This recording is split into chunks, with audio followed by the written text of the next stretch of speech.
Mari kita sama-sama tunduk kepala kita satu dalam doa. Bapa dalam surga, bersama kami datang kepadamu pada pagi hari ini. Kami sungguh bersyukur, berterima kasih Tuhan. Penyertaan-Mu begitu ajaib dan luar biasa. Sepanjang minggu kami boleh lalui bersama-sama dengan Tuhan. Dan pada saat ini Tuhan, kami bersama-sama bertumbuh untuk memuji, meninggikan nama-Mu, serta berdiam seputaran kebenaran firman-Mu. Tuhan, kiranya Engkau yang hadir di tengah-tengah kami, berbicaralah Tuhan secara pribadi kepada masing-masing kami. Engkau yang paling mengerti dan mengenal setiap kami ya Tuhan. Kiranya kebenaran firman-Mu sebentar yang akan kami dengarkan sungguh boleh menjadi jawaban, sungguh boleh menjadi sumber kekuatan dan penghiburan di dalam kehidupan kami masing-masing. Hamba-Mu Tuhan dalam segala kesederhanaan, sembunyikan hamba di belakang salib. Hanya Engkau yang kami tinggikan dan hanya Engkau yang kami muliakan. Berbicaralah kepada kami Tuhan pada saat ini. Kami siap mendengarkan-Nya. Terpujilah Tuhan, di dalam nama Tuhan Yesus kami berdoa dan bersyukur. Haleluya. Amin. Shalom Bapak Ibu, Saudara sekalian yang dikasihi Tuhan, kami sungguh mengucap syukur ada kesempatan yang baik dan indah yang diberikan kepada kami tim Deborah Voice dari GKI Palu berada di tengah-tengah Bapak Ibu. Saya mewakili jemaat GKI Palu menyampaikan salam untuk setiap ibu yang ada di tempat ini. Kiranya dengan keberadaan kami boleh terus ke depannya terjalin hubungan yang baik dengan kita. Kita bersama-sama akan belajar kebenaran firman Tuhan di bawah satu tema anugerah Allah yang melimpah, tetapi saya mengambil satu subtema yaitu aman di tangan Tuhan. Mari kita bersama-sama membuka ya, pembacaan firman Tuhan kita yang menjadi dasar dari pemberitaan firman Tuhan dari Keluaran, kitab Keluaran, pasalnya yang ke-15, ayatnya yang ke-22 sampai ayat yang ke-27. Baik, jika Bapak Ibu sudah menemukannya, saya mengajak kita membacakan bagian ini secara bertanggapan. Saya akan bacakan ayat 22, silakan Bapak Ibu, ayat ke-23 demikian seterusnya. Di Mara dan di Elim. Ayat 22. Musa menyuruh orang Israel berangkat dari laut ke Berau, lalu mereka pergi ke padang gurun Syur. 3 hari lamanya mereka berjalan di padang gurun itu dengan tidak mendapat air. Sampailah mereka ke Mara, tetapi mereka tidak dapat meminum air yang di Mara itu karena pahit rasanya. Itulah sebabnya dinamai orang tempat itu Mara.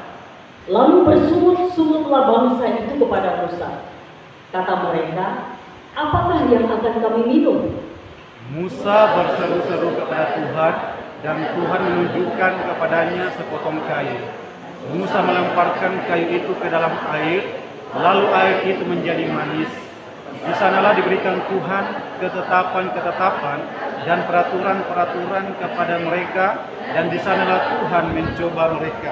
Ayat 26 firman-Nya, jika kamu sungguh-sungguh mendengarkan suara Tuhan Allahmu dan melakukan apa yang benar di matanya dan memasang telingamu kepada perintah-perintahnya dan tetap mengikuti segala ketetapannya, maka aku tidak akan menimpakan kepadamu penyakit manapun yang telah kutimpakan kepada orang Mesir, sebab aku Tuhan Allah yang menyembuhkan engkau. Sesudah itu sampailah mereka di Elim. Di sana ada 12 mata air dan 70 pohon kurma. Lalu berkemahlah mereka di sana di tepi air itu. Puji Tuhan, sampai sedemikian jauh pembacaan firman Tuhan. Diberkatilah setiap kita yang setia membaca, merenungkan, dan melakukan di dalam kehidupan kita tiap-tiap hari. Bapak Ibu jemaat yang dikasihi Tuhan,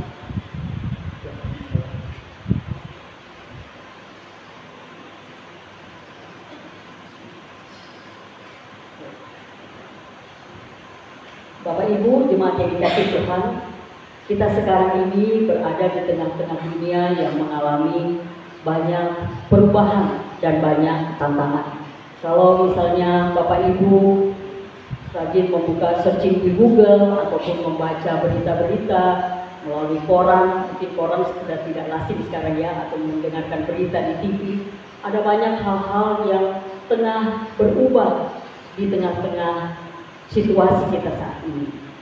Sebagai contoh, satu kali saya lihat-lihat di Google, ada sebuah perusahaan, mungkin Bapak Ibu sudah tahu karena saya lihat di tengah-tengah kita ada cukup banyak yang sudah berusia mungkin mirip-mirip saya. Ya. Perusahaan sepatu bata, ya, di zaman dulu itu waktu saya masih sekolah, ya, mungkin SD, SMP, itu sepatu bata itu sepatu yang paling digemari, ya. Hampir semua orang mungkin pakai sepatu bata, harganya murah dan kuat, ya. Tetapi hari ini ketika saya melihat di Google, perusahaan itu secara resmi ditutup, ya. Tentu kita bertanya-tanya, perusahaan yang begitu maju dan berkembang kok bisa ditutup? Rupanya perusahaan ini tidak mampu bersaing di tengah-tengah persaingan yang begitu kuat dan ada ribuan karyawannya yang di PHK. Di lain pihak, kita juga hari ini mungkin di rumah kita masing-masing itu kita sering melihat anak-anak kita itu main-main HP, ya. Bahkan tidak jarang kalau misalnya ada sebuah keluarga yang pergi makan di rumah makan sambil menunggu makanannya disajikan. Pernah satu kali saya lihat di sebelah meja, papanya, mamanya, kemudian anak-anaknya, mereka masing-masing sibuk dengan HP-nya. Padahal biasanya itu tujuan kita biasa makan dengan suami atau anak-anak di luar supaya bisa ada komunikasi yang baik. Hari ini banyak sekali pergeseran yang disebabkan oleh media sosial, ya. Bahkan menurut penelitian, ya, anak-anak, remaja dan pemuda itu bisa menghabiskan satu hari itu sekitar 6,5 jam untuk bermain gadget.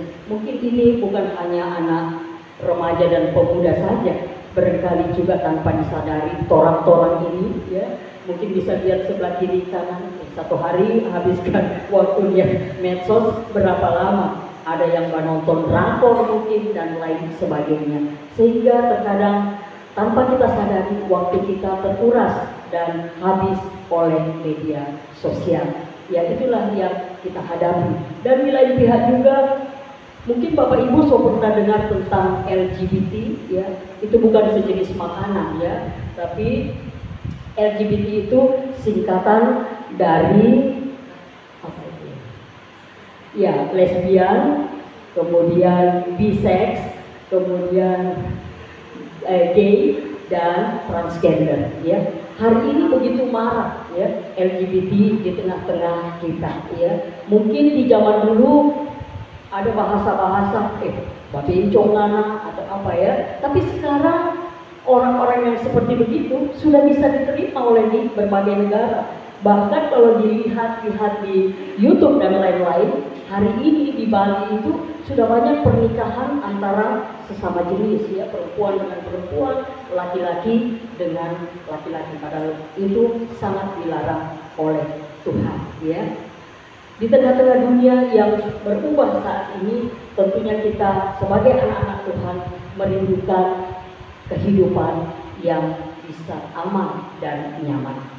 Satu ketika ada sebuah tim, ya, tim peneliti botani, ya, botani itu ilmu tumbuh-tumbuhan, itu mengadakan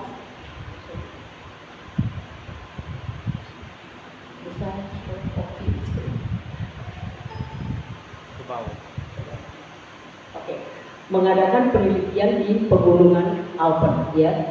Tim ini terdiri dari beberapa orang dan mereka rupanya membawa warga lokal juga. Ketika mengadakan perjalanan, tiba-tiba seorang peneliti ini, katakan mereka sangat teliti terhadap tumbuh-tumbuhan, mereka melihat di sebuah lereng, di sebuah lembah, ada sebuah tanaman dan mereka berpikir, wah, bagus ini untuk diadakan penelitian. Ketika sementara berbicara, lewatlah rombongan anak-anak yang berusia remaja di dekat situ. Kemudian salah satu dari ketua tim itu memanggil anak itu, sini dulu kau, bisa kau turun ke bawah. ambil itu tanaman, nanti kita ikat ngana, ya mungkin bahasa orang Palu, nanti kita ikat ngana, kemudian kita pegang dan kau bisa turun ke bawah dan ambil itu tanaman. Nanti kita kasih uang, mungkin sekitar 1 juta rupiah. Mendengar itu, wah, anak itu langsung bilang oke, tapi tunggu sebentar. Ketika dia sudah mendengar itu, dia tiba-tiba lari meninggalkan kelompok itu. Heran juga bapak itu. Tidak berapa lama datanglah anak itu bersama seorang pria dewasa yang badannya cukup tegap, dan dia berkata, nanti kalau saya turun tidak apa-apa diikat, tetapi bapak ini yang akan pegang talinya, ya. Kemudian ditanya, siapa itu orang? Oh, itu papaku. Sebab kalau papaku yang pegang, saya rasa lebih yakin begitu ya, dibandingkan dengan om-om yang lain gitu ya. Kalau bapakku, saya tahu dia tidak mungkin kasih jatuh saya, tidak mungkin kasih biar saya jatuh di kebun itu. Singkat cerita, anak itu diikat, kemudian dia turun dan mengambilnya. Bapak Ibu jemaat yang dikasih Tuhan, seperti anak ini, kita tentunya merasa aman dan merasa nyaman ketika kita berada di dalam genggaman orang-orang yang kita percaya. Demikianlah juga kalau kita menaruh hidup kita kepada Tuhan, Dia yang memegang kendali hidup kita, kita akan merasa aman dan nyaman. Ya, setiap kita merindukan kehidupan yang aman. Mari kita kembali belajar dari kebenaran firman Tuhan yang kita tadi baca bersama-sama. Ya, ini adalah gambaran Bapa yang memegang kendali. Ya, di situ dijelaskan di dalam kebenaran firman Tuhan yang kita baca di Keluaran 15 ayat 25. Saya bacakan bagi Bapak Ibu. Musa berseru kepada Tuhan, dan Tuhan, ayat 23, sampailah mereka ke Mara, tetapi mereka tidak dapat meminum air itu. Ya, mari kita sama-sama belajar dari bagaimana Musa memimpin bangsa Israel menuju ke daerah Elim. Ya, Musa di dalam ayat 22, saya tadi keliru membacanya, ayat 22, Musa menyuruh orang Israel berangkat ke Laut Teberau, lalu mereka pergi ke padang gurun Syur 3 hari lamanya. Mereka berjalan di padang itu dengan tidak mendapatkan air. Bapak Ibu jemaat yang dikasih Tuhan, ketika mempersiapkan bagian kebenaran firman Tuhan ini, rupanya perjalanan bangsa Israel keluar dari tanah Mesir ini menuju ke Syur ketika Musa memerintahkannya, ini merupakan perjalanan yang pertama. Dan perjalanan itu memakan waktu sekitar 3 hari. Dan di situ dijelaskan bahwa tidak ada air yang dapat menjadi sumber air. Jadi mereka hanya minum dari air yang mereka bawa. Bisa dibayangkan kita berjalan di padang gurun selama 3 hari dengan persediaan air yang pas-pasan. Tentunya akan haus, ya. Mungkin lebih mudah bagi kita tidak makan daripada tidak minum, bukan begitu ya, Bapak Ibu, ya. Tidak minum itu membuat kita secara emosi pasti akan terganggu. Mungkin sudah menjadi tidak bisa salah sedikit sudah langsung marah begitu ya. Itulah keadaan yang dialami oleh bangsa Israel ya pada waktu itu. Tetapi sungguh bersyukur firman Tuhan katakan di dalam ayat selanjutnya, kita perhatikan. Ayat selanjutnya berkata, mari sama-sama kita lihat. Sampailah mereka ke Mara, tetapi mereka tidak mendapat air, tidak dapat meminum air yang di Mara itu karena pahit rasanya.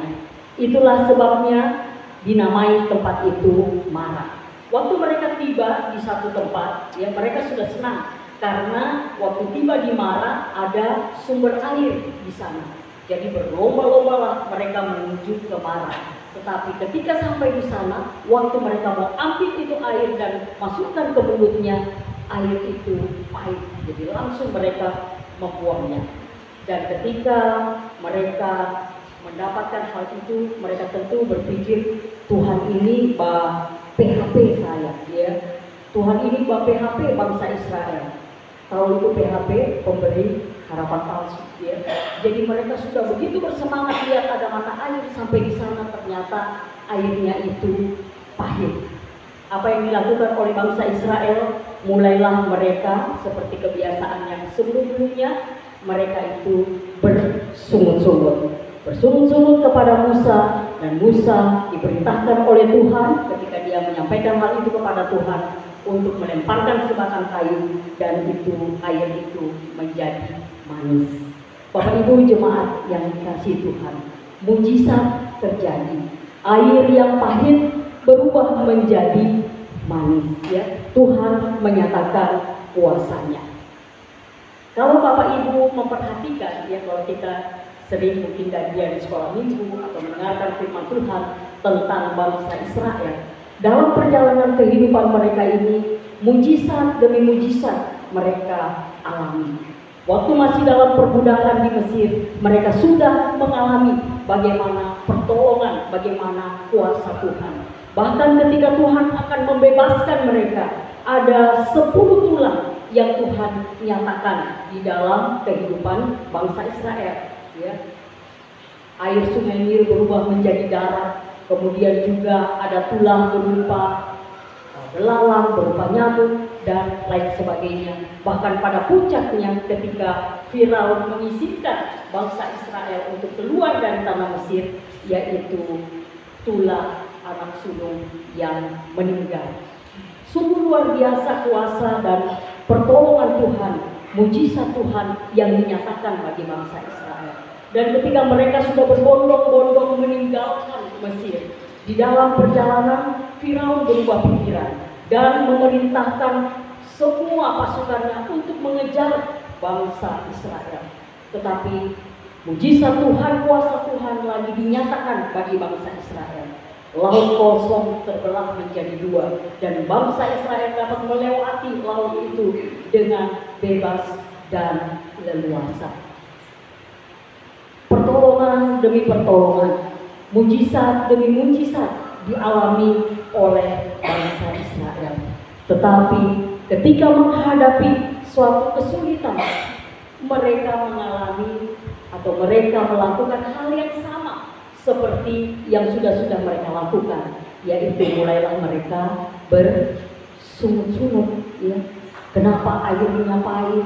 Kenapa ini seperti begini? Kenapa ini dan kenapa demikian?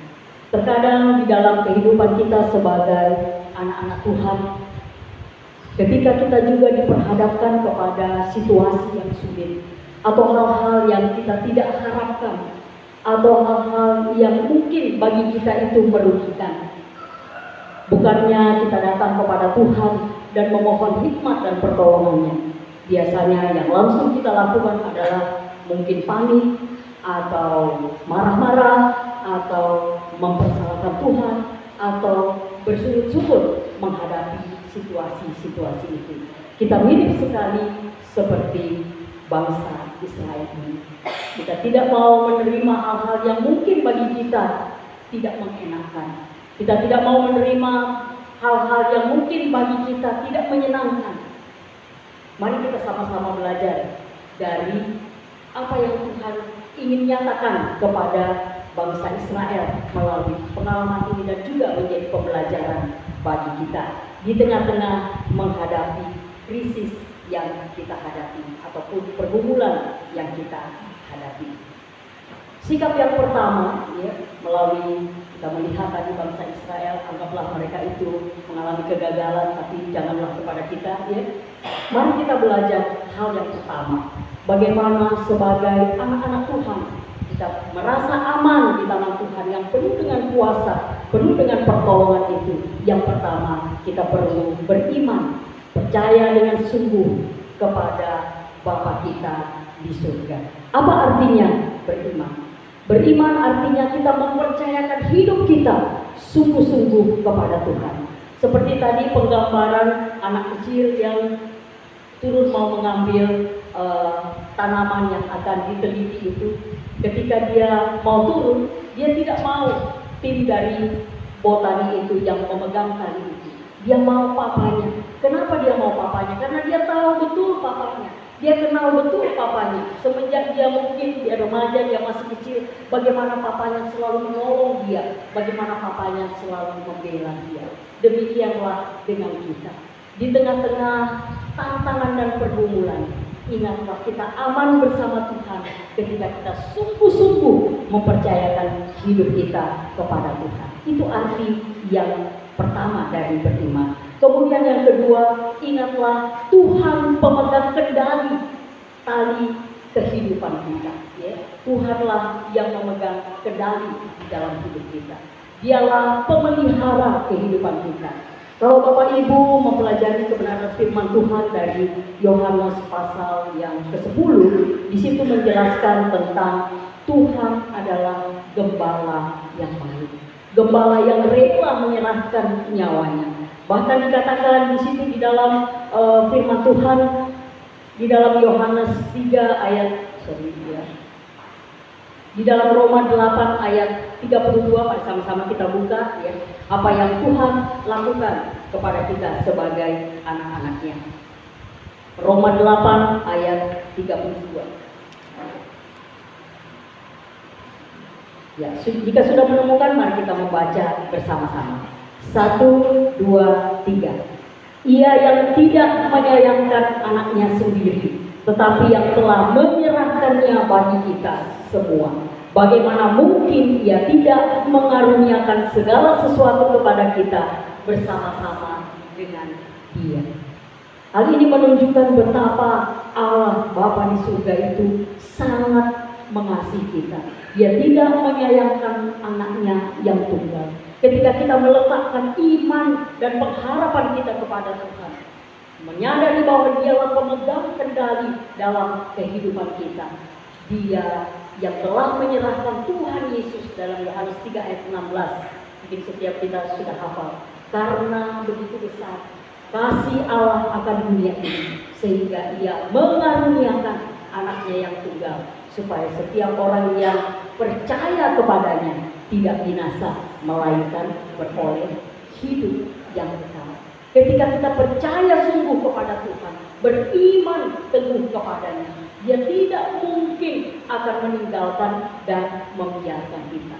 Kalaupun hari ini Bapak Ibu menghadapi mungkin tantangan atau kesulitan, sadarilah bahwa Dia sangat mengasihi engkau.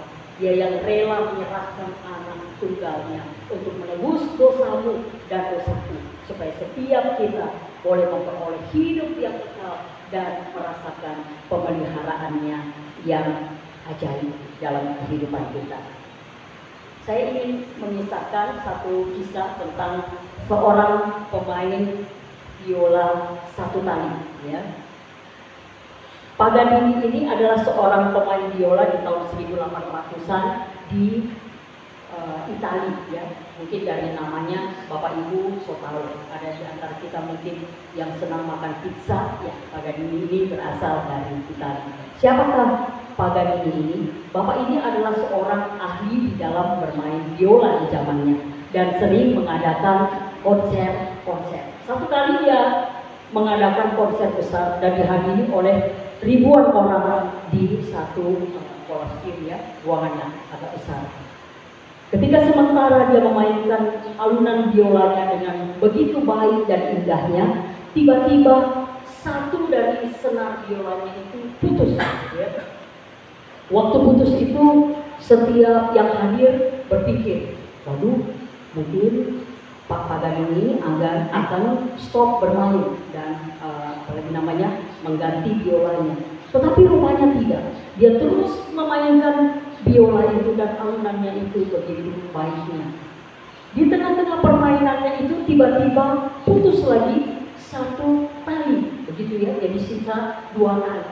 Waduh, para yang hadir itu sudah berpikir pasti Bapak ini akan berhenti karena dua tali putus. Bagaimana juga nanti lagunya menjadi kurang begitu bagus.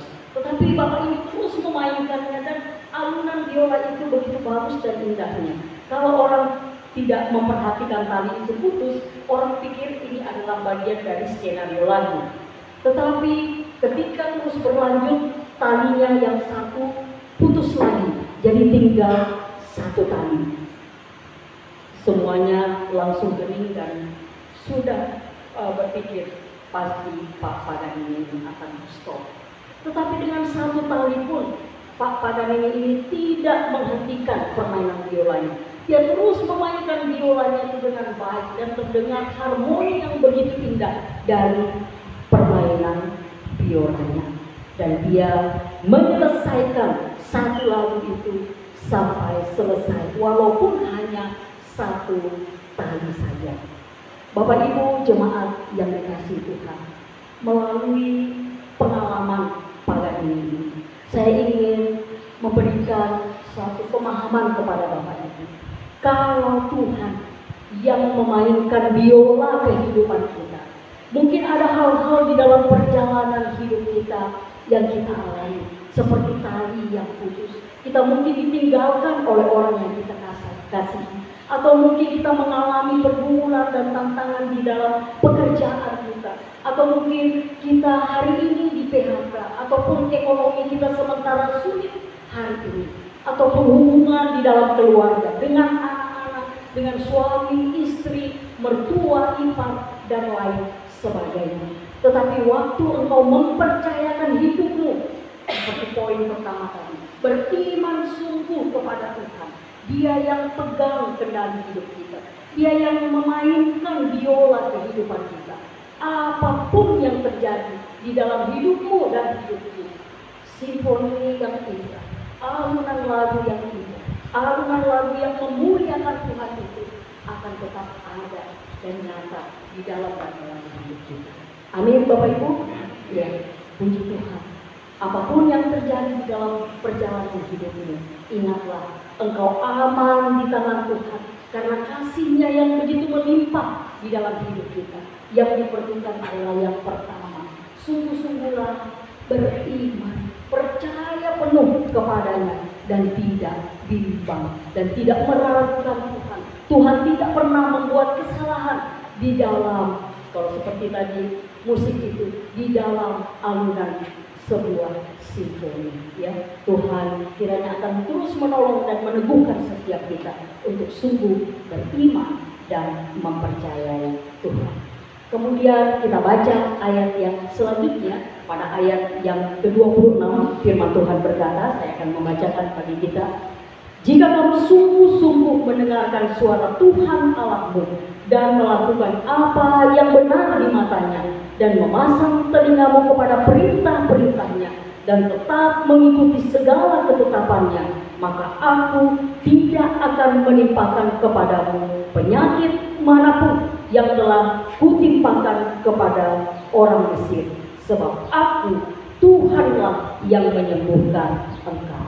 Yang kedua, ketika kita mau menjadi orang yang sungguh-sungguh berkemenangan di dalam genggaman tangan Tuhan, sungguh-sungguh amat. Yang pertama tadi beriman, yang kedua melalui kebenaran firman, melalui ayat ini firman Tuhan berkata, berpeganglah kepada firman Tuhan dan melakukannya. Ya, mungkin bagian belakang ini agak susah. Kalau misalnya hanya baca, dengar-dengar firman Tuhan itu mudah, tetapi ketika kita mau melakukannya itu bukan hal yang mudah. Tapi Tuhan mau sebagai anak-anak Tuhan, bukan kita hanya setia baca saja Alkitab, tapi Tuhan mau kita melakukan dalam hidup kita setiap hari. Saya ingin permisi tanya kepada Bapak Ibu yang hadir pada pagi hari ini. Adakah di antara kita yang setia setiap hari baca Alkitab? Ya, mungkin malu-malu angkat tangan ya. Tapi misalnya kalau belum, tolong gitu ya. Tolong baca Alkitab setiap hari. Sebab ketika kita membaca firman Tuhan, karena firman Tuhan itu hidup dan menghidupkan. Dia bukan hanya tulisan-tulisan saja.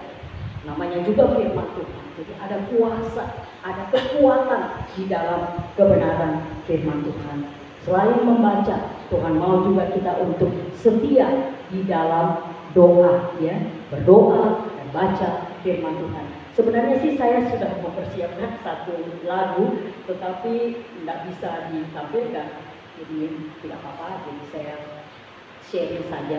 Kami di GKI Palu itu setiap hari Sabtu kami itu ada namanya doa fajar.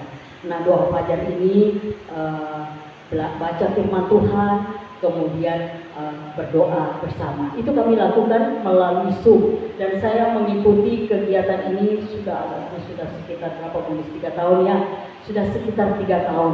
Dan di dalam pertolongan, walaupun mungkin hanya setiap Sabtu dan bagian firman Tuhan yang kami baca itu tidak berapa banyak, tetapi dalam pertolongan Tuhan sudah katam begitu ya, kalau orang tetangga bilang ya, sudah selesai satu apalagi namanya perjanjian lama dan perjanjian baru, dan kemudian diulang lagi. Ini mungkin merupakan suatu ide yang bagus mungkin bagi teman-teman di GKK Alabuan, kalau misalnya mau mengadakan kegiatan seperti ini, atau mungkin sudah ada stok. Bagus sekali menolong setiap kita jemaat Tuhan untuk setia di dalam membaca firman Tuhan. Karena firman Tuhan itu kuat ya, menghiburkan dan menjadi penopang di dalam kehidupan setiap kita. Dan selanjutnya yang ketiga,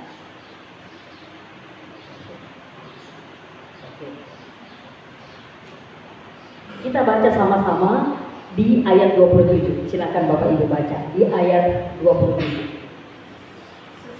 Sesudah itu sampailah mereka di Elim.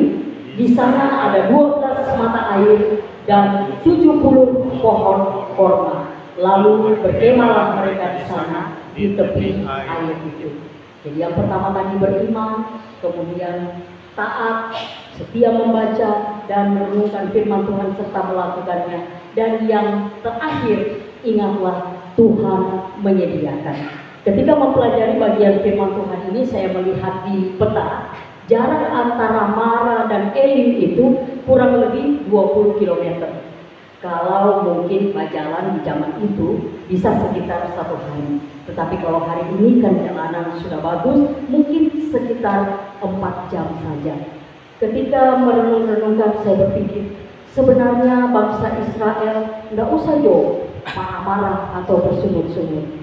Sebentar lagi, ya sekitar 4 jam lagi, mereka sudah tiba di Elim. Dan firman Tuhan katakan di Elim itu, di sana ada 12 mata air. Kalau di Mara hanya 1 mata air, tetapi di Elim itu ada 12 mata air dan 70 pohon korma. Bagi orang-orang di Timur Tengah, ya, korma itu merupakan makanan yang sangat baik, yang bervitamin, ya. Mungkin makan satu saja sudah lupa makan nasi 1 piring, ya. Jadi memberikan energi yang baik. Melalui kebenaran firman Tuhan ini, ketika saya belajar, tanpa kita sadari, sebenarnya di dalam perjalanan kehidupan kita ini, Tuhan sudah atur, Tuhan sudah sediakan. Yang perlu kita itu sabar saja menanti waktu Tuhan. Cuma kelemahan setiap kita kan, kita mau cepat, ya. Apalagi di zaman media sosial, kita tekan saja, mungkin kalau komputer tekan enter saja, sudah muncul apa yang kita inginkan. Ada waktu Tuhan di dalam kehidupan kita. Ada waktu Tuhan menjawab setiap doa Bapak dan Ibu. Tuhan bukannya tuli atau tidak dengar apa yang menjadi permohonanmu, tetapi Tuhan itu mempunyai suatu perencanaan yang jauh lebih besar daripada apa yang engkau dapat pikirkan. Dan perencanaan Tuhan itu sungguh luar biasa. Yang penting, setialah di dalam menantikan Tuhan. Sabar dalam proses yang Tuhan ingin berikan di dalam kehidupanmu. Dan puji Tuhan, setelah melewati sekitar 1 harilah perjalanan itu, berbondong-bondong orang Israel itu menikmati Elim yang banyak pohon kormanya, yang banyak juga mata airnya. Saya berpikir-pikir karena kebetulan ada teman saya, Ibu Dr. Yeni dari Gereja Toraja, namanya Gereja Elim. Mungkin so namanya dari ini, ya, tempat yang bermata air, tempat yang penuh dengan berkat, tempat yang subur, ya. Puji Tuhan. 3 hal yang kita pelajari pada saat ini. Yang pertama, beriman sungguh kepada Tuhan. Taatlah dengan setia di dalam membaca dan merenungkan firman Tuhan. dan lakukan. Kalau Tuhan menginginkan engkau setia di dalam beribadah, setialah beribadah. Jangan tunda-tunda, jangan malas-malas. Kalau Tuhan menginginkan engkau menaruh di dalam hati kerinduan untuk mendukung pelayanan pekerjaan Tuhan, mari beri dan dukung pekerjaan Tuhan. Kalau ada yang Tuhan inginkan dalam hidupmu untuk engkau persembahkan dirimu bagi pekerjaan Tuhan, melayani Tuhan, mungkin seperti Pak Pendeta dan Ibu Pendeta, mari banyak di sini anak-anak muda, persembahkan hidupmu kepada Tuhan. Ketika engkau taat dan setia kepada apa yang Tuhan ingin nyatakan dalam hidupmu, jangan khawatir. Dia sudah menyediakan elit, dia sudah menyediakan sesuatu yang terbaik di dalam kehidupan setiap kita. Sebagai penutup saya ingin membagikan, karena kebetulan kami ini dari GKI Palu ya, dan saya dan Ibu Denis itu terlibat secara langsung di sekolah Gamaliel. Pada sekitar tahun 2020 ya, ada kerinduan di hati kami, walaupun itu suasananya masih COVID, tapi kami rindu membangun SMA. Mungkin sekilas mengenai sekolah Gamaliel, kebetulan ada Pak Iwan di sini juga ya. Pak Iwan termasuk tokoh-tokoh ya di zaman dulu-dulu ya, waktu pendirian sekolah. Sekolah Gamaliel itu berdiri tahun 2006, jadi mungkin saat ini kurang lebih 18 sampai 19 tahun ya. Sekolah Gamaliel itu dari PG, dari KB, kelompok bermain, hari ini puji Tuhan sampai SMA, dan kurang lebih ada 1000 siswa yang belajar di sekolah Gamaliel, kemudian guru-guru dan kami yang ada di dalamnya itu sekitar 100 orang ya. Mungkin ketika mendengar 1100, waduh, sungguh luar biasa. Dalam perjalanan itu ada iman ya, ada hati yang mau taat, dan ada penyertaan Tuhan dan penyediaan Tuhan. Ya, berbicara tentang SMA Gamaliel itu tahun 2020, itu SMA Gamaliel belum ada, dan yayasan itu berkerinduan untuk mendirikan SMA. Melihat kondisi keuangan kami di Komisi Pendidikan itu ya kurang gitu ya, tidak mungkin bisa membangun SMA. Tetapi kalau lahan memang sudah ada. Akhirnya di tahun 2021 dengan iman dan kesepakatan, teman-teman dari yayasan dan Komisi Pendidikan itu bersepakat untuk mulai melakukan, ada bangunan yang tua itu dikasih rata, kemudian dibangun fondasinya. Sebenarnya uang yang ada Bu, ya ini Bapak Ibu ya, bocorannya itu hanya cukup untuk fondasi saja ya. Tidak cukup untuk bangun yang lebih-lebih ya. Mungkin kalaupun ada dipaksakan bisa hanya lantai 1 saja. Tetapi di dalam perjalanan iman, dan kami juga tetap setia untuk dapat bekerja. Jadi beriman bukan berarti tidak bekerja ya Bapak Ibu ya. Tetap bekerja melakukan apa yang menjadi tanggung jawab kita, dan terus bergantung kepada Tuhan. Kami boleh menyaksikan pada tahun di situ tahun 2023 gedung itu boleh berdiri dan diresmikan, dan hari ini sudah bisa ada anak-anak SMA yang kurang lebih 100 lebih lah anak-anak SMA yang belajar di sana. Bagi kami khususnya yang tiap-tiap hari, dan saya dan Bu Denis itu tiap-tiap hari ke sekolah, sepertinya kalau melihat sekolah itu, SMA itu merupakan hal yang keajaiban bagi kami ya. Sepertinya tidak mungkin membangun SMA. Tetapi waktu kita mau mengambil langkah ya, dalam kehidupan kita, apapun yang Tuhan taruh dalam hidup kita, ambillah langkah dan terus berjalan bersama Tuhan. Dan engkau akan menyaksikan pada waktunya penyediaan Tuhan itu sungguh dahsyat dan luar biasa. Engkau akan mengalami mujizat demi mujizat di dalam hidupmu, yang mungkin menjadi penerapan pribadi bagi setiap kita. Apa yang menjadi hal yang engkau khawatirkan hari ini? Apa yang menjadi tantanganmu hari ini? Apa yang juga mungkin engkau rindukan hari ini? Mari bawa kepada Tuhan, percayakan penuh kepada Tuhan. Engkau melakukan bagianmu, dan ketika engkau menyerahkan kepada Tuhan, Tuhan akan berkarya jauh lebih banyak daripada apa yang engkau sanggup doakan dan pikirkan, karena Dia Allah yang maha besar, Allah yang maha kuasa. Puji Tuhan, kiranya kebenaran firman Tuhan pada pagi hari ini sungguh boleh memberkati setiap kita sebagai anak-anak Tuhan. Kita aman di dalam tangan Tuhan yang penuh kuasa, yang melimpah itu. Mari kita tunduk kepadanya, kita berdoa. Tuhan, terima kasih untuk kebenaran firman-Mu yang boleh kami dengarkan bersama pada pagi hari ini. Kiranya Engkau Tuhan yang hadir di tengah-tengah kami sungguh boleh berkarya dengan bebas dan leluasa di dalam kehidupan kami masing-masing. Engkau yang akan memberikan kepada kami Tuhan hati yang sungguh beriman kepada Tuhan, mempercayai Tuhan. Engkau Allah yang bekerja di dalam segala sesuatu untuk mendatangkan kebaikan bagi kami.